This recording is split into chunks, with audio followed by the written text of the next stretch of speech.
Welcome back to the deep dive. Today we're going to do something a little different. Yeah, a bit of a pivot for us today. Right, because usually we are looking at the external world. We look at tech trends, history, sociology. The macro stuff. Exactly, the stuff happening out there. But today we are turning the lens inward. We are tackling the stuff that wakes you up at 3 in the morning. Oh man, that is dark night of the soul territory right there. It really is. Yeah. You know that feeling, right? You're staring at the ceiling, the house is completely quiet, and suddenly your brain just starts replaying this reel of everything you've ever done wrong. Or everything you're terrified people think about you. Yes, that exact feeling. And we often talk about bad behaviors on this show, like snapping at your spouse or doom scrolling or, judging people on the internet. The symptoms, basically. Right, the symptoms. But today we are going underneath all of that. We are looking at the architecture behind those behaviors, the structural engineering of the human heart, if you will. And I think that's a really crucial distinction to make right at the top. We aren't just looking at the surface cracks in the drywall today. We are looking at the foundation. We are looking at the load-bearing walls. And to do that, we have a stack of sources today that are, frankly, quite heavy. Very heavy, but incredibly illuminating. Yeah, they are all authored by Jamie Thornberry. And what I really appreciate about this source material is that it's not just some buzzword self-help list. No, not at all. It's this really fascinating combination of deep counseling insights, theological reflection, and honestly, some almost poetic prose. We are looking at 3 massive internal forces today: shame, bigotry, and envy. The 3 horsemen of the internal apocalypse. I love that. The 3 horsemen. Yeah. And the big aha promise here, the thing that Thornberry argues, is that these aren't just random, chaotic feelings that attack us out of nowhere. Right, they have a shape. Exactly. They are structural problems with very specific pathways. And the mission for this deep dive is to deconstruct those pathways. Because if you understand the blueprint of these emotions, you can actually find the exit. Precisely.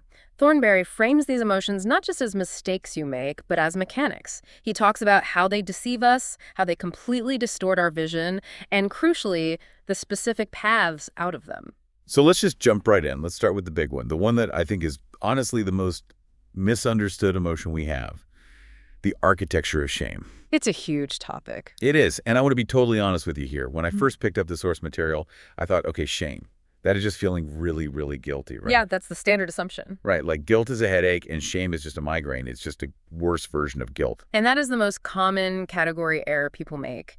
And honestly, according to Thornberry, it is exactly where most counseling or self-reflection goes entirely wrong. Because we treat it as a matter of intensity. Exactly. We treat shame as guilt on steroids. But Thornberry, and he's drawing on works from psychologists and theologians here, he stops us right at the gate. He says, no, these are not the same thing. They're completely different. Fundamentally different experiences. Yeah. They don't even happen in the same metaphorical location. Okay, so challenge me on this. Because in the moment when you're feeling it, they feel pretty similar. My stomach drops, my face gets hot, I want to just disappear. How are they structurally different? Let's look at the location of the emotion, like I said. Thornberry uses a very vivid analogy here. He says to imagine a courtroom.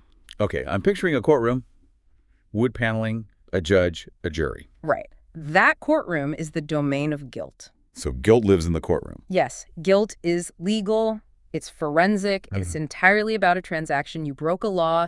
You transgressed a specific rule, like do not steal. You stole the thing. Therefore, you are guilty. The judge hits the gavel. Exactly. The gavel comes down. It's an objective reality based on an action you committed. So guilt is essentially saying, I did the bad thing. Yes. I stole the cookie. I lied on the tax form, whatever. It is about doing. But now I want you to imagine you leave that courtroom. Okay, I'm walking out. You walk out the double doors, you go down the marble steps, and you walk right out into the public square. The sun is shining, people are walking around doing their shopping. Right. And suddenly everyone stops. Oh, wow. Everyone in the square stops, and they all turn, and they look directly at you. That is shame. Man, that gives me chills just thinking about it. It's intense, right? Yeah. Shame doesn't take place in a courtroom. It takes place in the public square. It isn't about the law. It is entirely about the gaze. It's relational. It's existential. It is about how you are seen. The eyes on you phenomenon. Yes. Thornberry asks specifically in the text, what does it feel like to have eyes on you? It feels terrible. It's that sensation where you don't just feel like you made a mistake, you feel like you are the mistake. Right. In the courtroom, you can just pay a fine and leave. Exactly. The transaction is over. But in the public square, the judgment is on your very being. You want to cover up. You want to run away. You just feel naked. This distinction is actually huge for me because it explains why some things stick with us for so long. Like, guilt is specific. I lied. But shame is global. I am a liar. That's it exactly. Guilt is, I did something bad.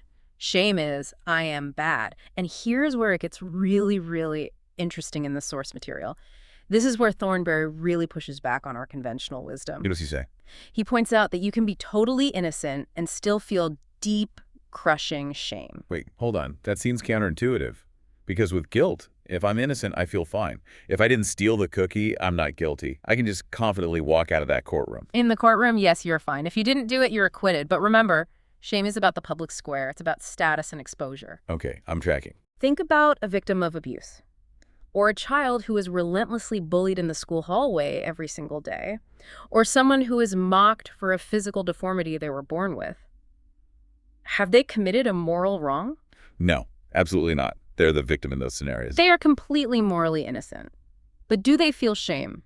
Oh, absolutely they do. They feel dirty. They feel less than.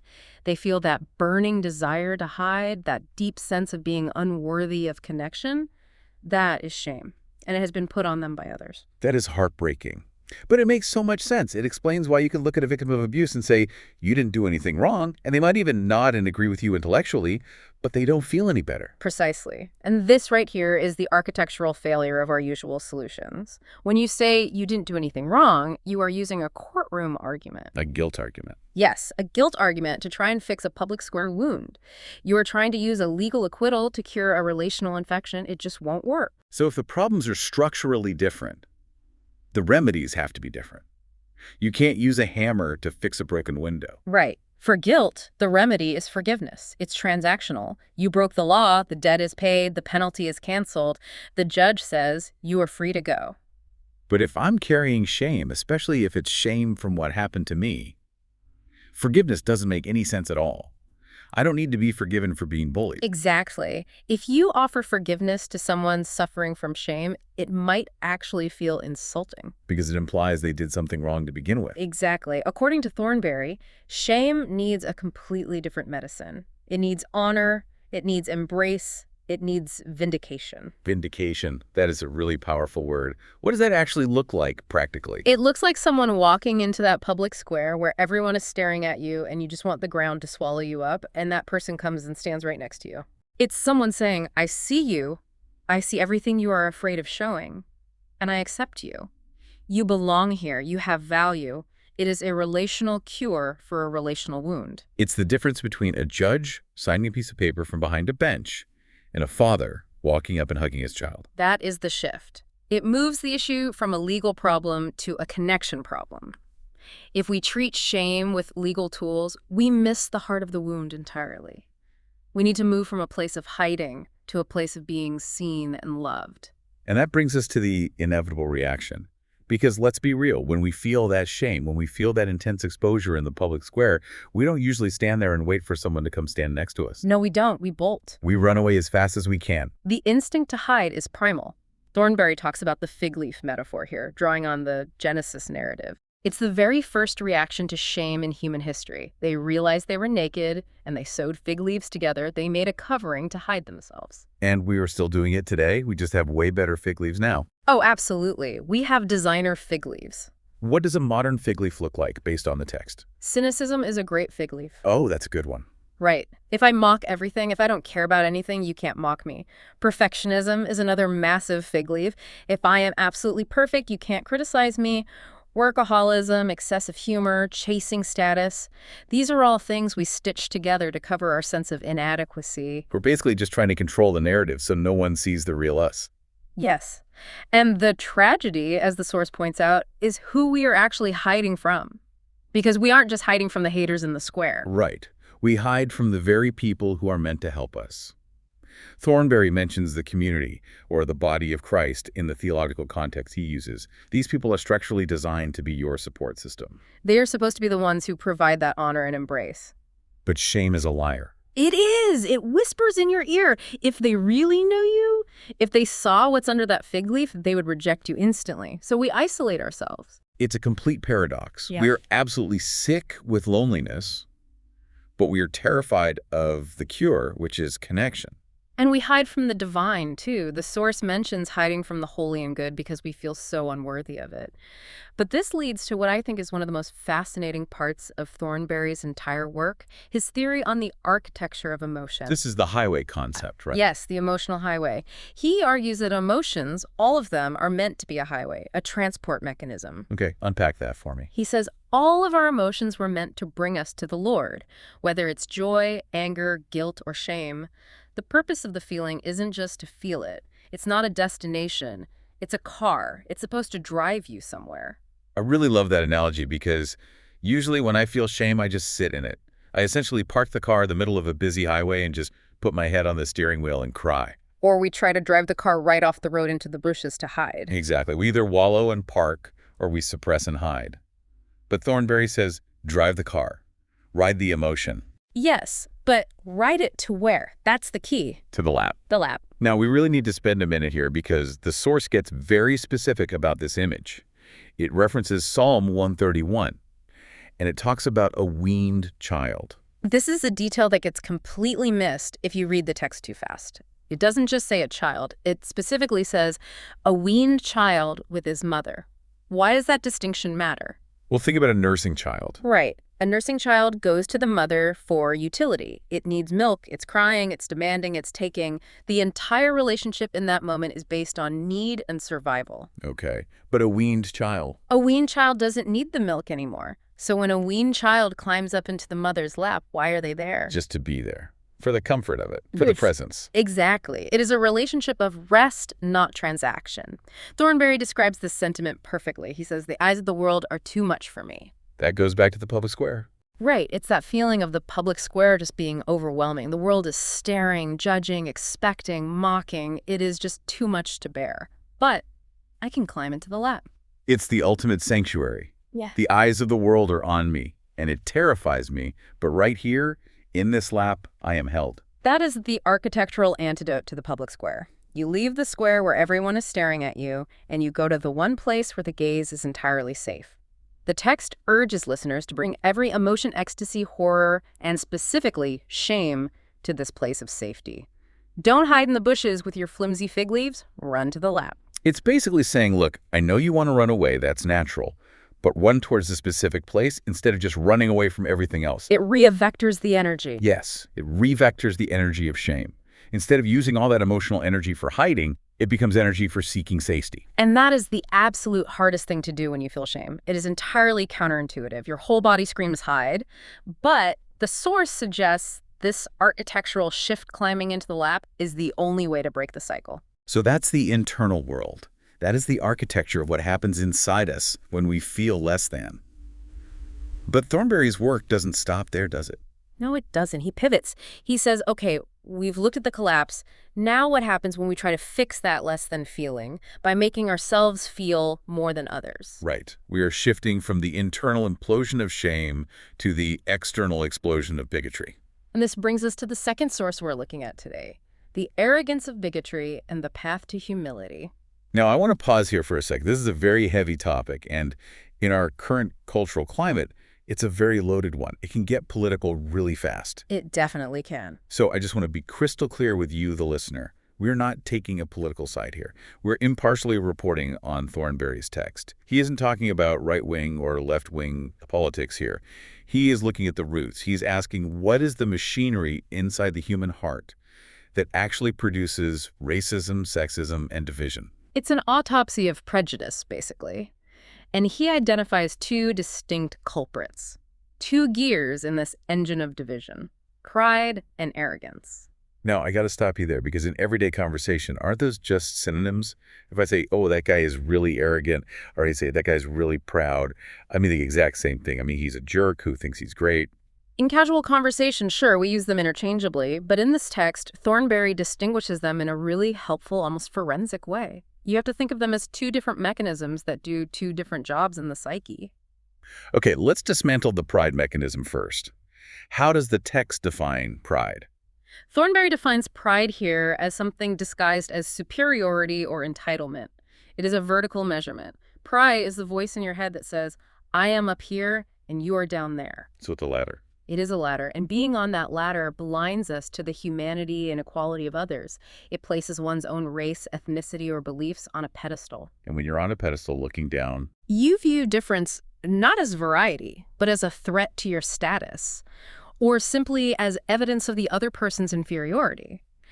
The source notes that this ranges from subtle microaggressions, those little comments that subtly put someone in their place, all the way up to overt acts of violence. but the root is the same. Always. The root is always this misplaced sense of self-importance. I matter more than you matter. So pride is essentially about value. My value is higher than your value. Yes. Value and status. Now, compare that to the second gear, which is arrogance. According to Thornberry, arrogance feeds off ignorance and a profound lack of empathy. It's less about I am better, which is value, and more about I am right, which is perspective. I am right and everyone else is wrong. Exactly. It is a completely narrow-minded worldview. Arrogance closes the door to dialogue entirely. Because if I'm already right, why would I talk to you? Right. If I am convinced that I possess the absolute truth and you are fundamentally wrong, why would I listen to you? Why would I try to understand your lived experience? It leads directly to dehumanization because I stop seeing you as a complex person with a valid perspective, and I just start seeing you as an error that needs to be corrected or ignored or deleted. That distinction is incredibly sharp. Pride is, I am above you. Arrogance is, I don't need to listen to you. And that leads to what the text calls the dangerous cocktail. Because these two forces, pride and arrogance, they don't just sit next to each other in the brain. They actively fuel each other. How does that cycle work? Well, think about the mechanics of it. If I have pride, I deeply believe I am superior to you. That makes it very, very easy to be arrogant, to believe I don't need to listen to anything you have to say. Okay, yeah. And if I am arrogant and I absolutely refuse to listen to you, I remain entirely ignorant of your humanity, which in turn reinforces my pride because I never have to encounter any evidence that challenges my belief that I'm better than you. Wow. It creates a completely sealed loop, a bunker. A self-sustaining cycle of intolerance. And this is how they justify discriminatory actions.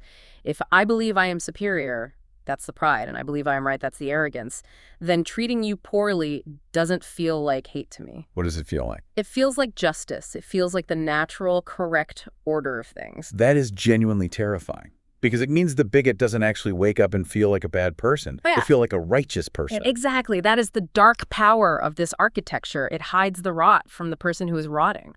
So if that is the machinery of bigotry, this sealed engine of pride and arrogance, how do we throw a wrench in those gears? What is the counter-architecture the text offers? Thornberry offers two specific antidotes corresponding directly to the two poisons. The antidote to pride is humility, and the antidote to arrogance is empathy. Let's unpack humility first, because I think in our culture, people often think humility just means having incredibly low self-esteem, like walking around saying, I'm trash, I'm garbage, I'm the worst. Right, but not here. That kind of self-deprecation is just shame in a different disguise. In this context, humility is about accurate introspection. Accurate introspection. Yes, it's the willingness to challenge your own deeply held biases. It's the ability to pause and say, maybe I am not the center of the universe. Maybe my group, my race, my political party, my nationality isn't the gold standard by which all other groups should be measured. It dismantles the pedestal that pride built. Exactly. It levels the playing field completely. It's intentionally stepping off the ladder. Right. And then you have empathy, which attacks arrogance. Remember, arrogance feeds on ignorance. I don't know your story, so I can easily dismiss you. Mm-hmm. Empathy forces connection. How so? It recognizes our shared humanity. It is the active, intentional work of trying to feel what it is like to be in someone else's shoes. But that is hard work, especially with people we fundamentally disagree with. Oh, it is exhausting work. But you cannot be arrogant and dismissive towards someone when you are actively feeling that pain or trying to understand their struggle. Empathy pops the I am right bubble because it introduces complexity into the system. It forces you to look at a situation and say, oh, wow, there is a lot more going on here than I initially thought. So the solution here isn't just a negative command. It isn't just stop being racist or stop being bigoted. It's proactive. It's start being humble and start practicing empathy. It requires active, daily engagement. We absolutely have to dismantle the external systems of oppression, yes, but the source argues we have to start that process by acknowledging our own internal vulnerabilities. We have to admit out loud that we might be wrong. We have to admit we have things to learn from others. That vulnerability is the exact opposite of arrogance. It is really interesting to see how these themes are connecting. Shame makes us hide from people. Pride and arrogance make us try to rise above people. But both of them destroy human connection. Exactly. One is saying, I am too bad to be with you, and the other saying, I am too good to be with you. But the end result is exactly the same. Isolation, separation. We are alone in the courtroom of our guilt, or we are alone on the pedestal of our pride. Which brings us to the third demon in our stack today.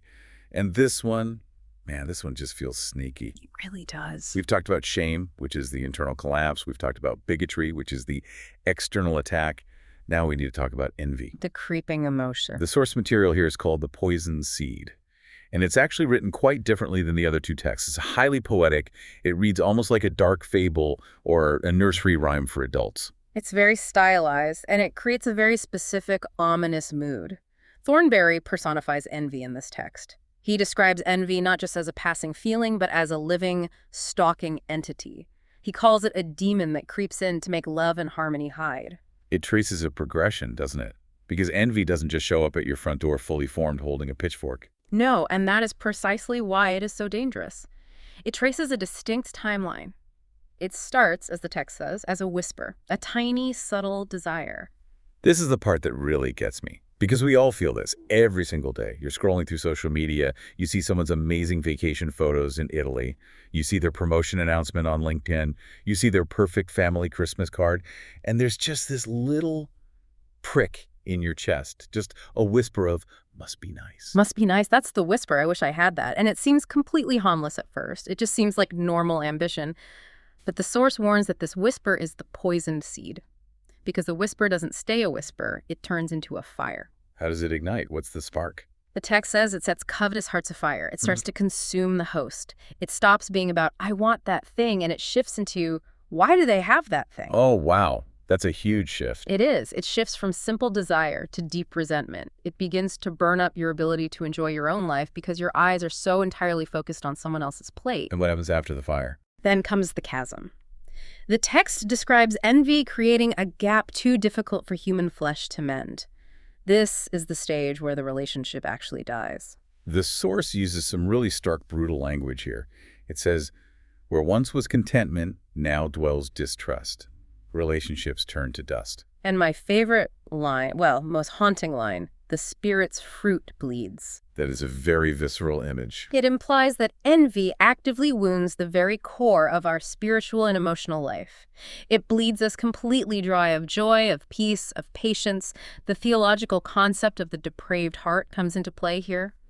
Envy convinces us that the possessions or the success of another person rightfully should belong to me, is a literal theft of the heart. It's so destructive specifically because it's usually a secret, right? Absolutely. I mean, bigotry can be very loud. Shame is internal, but you can usually see it in how someone physically hides or withdraws. But envy, you can smile right at your friend, you can hug them, you can buy them a congratulatory drink for their promotion, all while you are secretly internally hating that they got it and you didn't. And that is exactly why it is described as a stalker. It hides perfectly in the shadows of our fake smiles. But the result is always the same, fractured relations. The text says souls are forever maimed. You simply cannot be in true, authentic relationship with someone you actively envy. You are constantly keeping score, and true love doesn't keep a score. So how do we kill the stalker? What is the actual weapon against envy? Because the source gives a solution here that sounds, honestly, impossible to do. The solution is celebration. Celebrating another's triumph. It is the ultimate counterintuitive move. Envy desperately wants you to resent their success. Envy wants you to minimize it in your head. Oh, they just got lucky. Oh, their parents paid for that. Oh, they knew the boss. The cure to that rot is to actively, vocally celebrate them. But doesn't that feel completely fake? If I am burning with jealousy inside, and I walk up and say, I am so happy for you, aren't I just lying? Aren't I just putting on another fig leaf to hide my ugly feelings? That is a great question, and it's the natural pushback. But this is where the discipline of the architecture comes in. It's not about faking it. It's about rewiring it. Rewiring the emotional circuit. Yes, you cannot simultaneously genuinely celebrate someone and deeply envy them. The two actions are mutually exclusive in the human heart. By choosing to celebrate, even if you have to grit your teeth at first, even if you literally have to force the words out of your mouth, you are acting directly against the mechanism of envy. You are disentangling its grip on you. It's like building muscle memory. You have to force the physical motion until the feeling eventually catches up to the action. Exactly. You are actively choosing the path of love over the path of self. The text says, "In humility lies strength, and envy's destructive power shall remain impotent." By celebrating, you are declaring out loud that your happiness is not a zero-sum game. Their win does not mean my loss. Yes. That is such a hard mental shift to make in a competitive world. Their win does not mean my loss. Envy tells us there's only one pie on the table, and if they get a slice, my slice is smaller. Celebration says, no, there's infinite pie. That's beautifully put, infinite pie.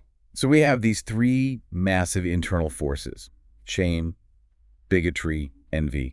And we have these three incredible sources from Jamie Thornberry. When you lay them all out on the table like this, when you look at the blueprint side by side, what is the big picture that emerges? How do we connect these dots into like a grand unified theory of the soul? I think the synthesis here is really powerful. If we look at the direction of movement for each of these emotions, we see a clear pattern of disconnection. They're all vectors of isolation. Okay, map the vectors for me. All right. Shame pushes us inward and down. It makes us curl up and hide. It creates internal isolation. The message is, I cannot be with you because I am bad. Inward and down. Got it. Then you have pride and arrogance. They push us upward in a way. They make us try to rise above others on that ladder. It creates external separation. The message is, I cannot be with you because you are beneath me. Upward and away. And finally, envy pushes us sideways and against. It makes us resent others across that chasm. It creates relational destruction. The message is, I cannot be with you because I want what you have. They are all entirely different directions, down, up, sideways, but they all end up in the exact same place. Alone. Precisely. They're all architectures of loneliness. They're all meticulously designed ways of breaking the bonds between us and other people and between us and the divine. So the unified solution, the golden thread running through all of Thornberry's work here, is connection. It's about aggressively fighting for proximity. It is the move toward being known. It is a deliberate move toward vulnerability. Let's run through them. In shame. In shame, we stop hiding behind the designer fig leaves. We allow ourselves to be embraced. We climb into the lap. We let ourselves be truly seen. We drop the arrogance. We admit out loud that we don't know everything. We practice empathy. We connect with the actual humanity of the quote-unquote other. We let ourselves truly see them. And in envy. We stop comparing our plates. We bridge the chasm by celebrating. We look at them and say, your joy is my joy. We let ourselves be happy with them. It's all about tearing down walls. The wall of I'm not good enough, the wall of I'm better than you, and the wall of I want what you have. Tear them all down. And I want to circle back to that idea of emotion as a highway one last time, because I really think that is the most practical, everyday takeaway for the listener today. We tend to view our negative emotions as enemies that just need to be conquered or suppressed. Right. We tell ourselves, don't be sad, don't be jealous, stop feeling so ashamed. Right. But Thornberry says, don't fight them, and whatever you do, don't worship them. Use them. Use them. These emotions are signals. The sting of envy when you see that Instagram post, the crushing weight of eyes on you in shame, the heat of pride when someone challenges your opinion, these are all just dashboard lights. And if the check engine light comes on in your car, you don't just smash the dashboard with a hammer. No, you pull over. You pull over and you look for the remedy. Exactly. They are telling you to drive the car to the source of healing. Whether you call it the lap of the Lord or the embrace of a loving community, the goal is always restoration. If you feel shame, don't hide in the bushes, run to be held. If you feel pride, don't post an angry rant online. Sit down and actually listen to someone. And if you feel envy, don't sit in your room and sulk. Go buy a congratulations card and sign it. Those are incredibly actionable steps. I love that. It takes these abstract, heavy psychological clouds and turns them into a very clear map. A map straight out of the shadows. A map toward real connection. So just to recap everything we've covered, we face three demons today. The shame that makes us hide, the pride that divides us, and the envy that poisons our relationships. And we found three structural antidotes: honor and embrace, humility and empathy, and celebration. It sounds so simple when you summarize it like that. Yeah. But I know. And, it is the work of a lifetime. This isn't just a one-and-done podcast fix. It's a daily practice of checking your internal architecture. It is hard work. But understanding the blueprint is the very first step to renovating the house. You simply cannot fix what you cannot see. Very true. Before we let you go, is there one final thought we can chew on? Something that maybe connects back to where we started, with those eyes of the public square. I've been thinking a lot about that contrast, the image of the public square versus the lap. We spend so much of our lives running from judgment. We are absolutely terrified of being seen because we equate being seen with being exposed and being shamed. Yeah, that's the default mode. But the profound solution Thornberry offers isn't to try and become invisible.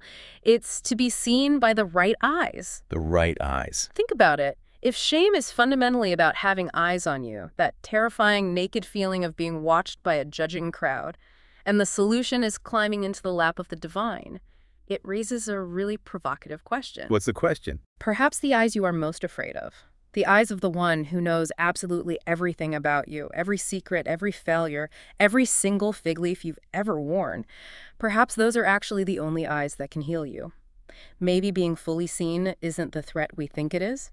Maybe being fully seen is the only way to be fully safe. Maybe being fully seen is the only way to be fully safe. That is, wow, yeah. That is really going to stick with me. It completely flips the script on what vulnerability actually means. It changes the entire game. It turns the light from something that burns you into something that warms you. Well, on that incredible note, we are going to wrap up this deep dive. Thank you for going on this long journey with us today. It was a heavy one. We definitely went down into the basement of the soul today. But hopefully we found the light switch together. Always a pleasure to explore the architecture with you. Make sure to catch the next deep dive. We'll see you then.